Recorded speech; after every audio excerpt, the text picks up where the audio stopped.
Taigi jums klausimas, kuo skiriasi žmogus nuo šuns? Nu, tai kaip ir nieko nesiskiria. Turi bybį, žmogus turi bybį.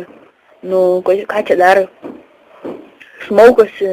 Žmogus, Įrodymai pateikti Džo Purvyno filme. Taip, nu dar va šitas va morda kaip tau. Man tai ten šuns veidas grynas. Nu, kai keptuvė. Nu, bet nesveikas. Nu, Valentino jau trokšta poilsio. Ar jūs tikite? Nu, ne. O antrasis pastatų gyvenimas, kas tai?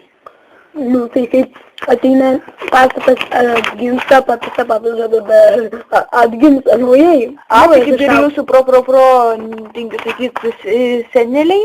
Mhm. Nu, tai čia. Jie ir vėl čia? Dabar tai atrodo. Aš žinau čiupindėlus. Nu, tokia. Tai kodėl jų, žinai, ką reikia čiupindėlus? Čiup, kad čiupinėk, dėl, čia vokiškai dydis. Dėl, nu, pačiupinėk man dydį, gaunasi. Nu, tai aš jums galiu mielai? Davai. Kaip malonu. Nu, grįž mano rūmą įžaidė.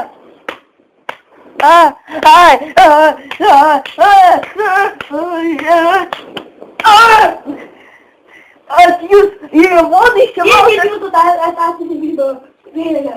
O, ačiū. Žinau, labai malonu. Noriu aš jums padaryti dar.